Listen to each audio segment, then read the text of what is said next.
Was able to head back into the Capitol and sit down with some of the Assembly's leaders to talk about this short session, which left them with fewer than 100 days to get everything they wanted done. We took a look back at what passed and what didn't, looked forward to what's next going into a new budget year, and I asked them some big questions from Connecticut residents. I know it's hard to dwindle down, but what are you walking away most proud of from this session? Money for higher education, money for nonprofits, giving raises. We've heard that time and time again. We met that moment for them. Not exactly where they want it, but the governor was at zero. We were able to get the $50 million there.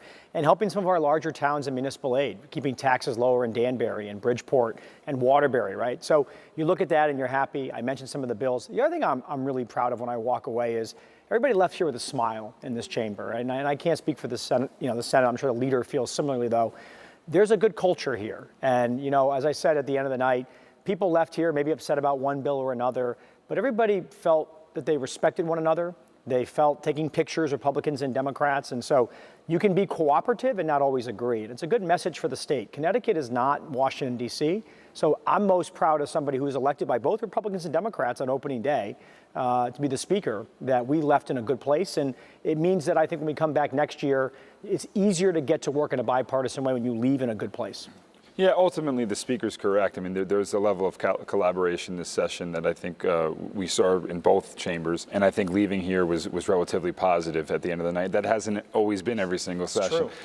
So that was nice to see. I mean, I look at some of the things. There are some positive steps. 5001 was a bill that was bipartisan. I think it will do good things for the people of the state of Connecticut.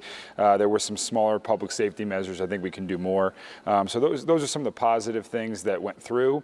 I think how I look at some positive things that we prevented, I mean, the speaker might look at it a little bit differently, were some measures that would cede some levels of authority to, the Deep Commissioner to do some things that, in my opinion and my caucus's opinion, could potentially raise fees and costs as it relates to energy prices. Those are things that were rumored to have been moving forward that did not move forward, and I was happy to see that not move forward. I think that was a little too costly or potentially costly for the consumers of the state.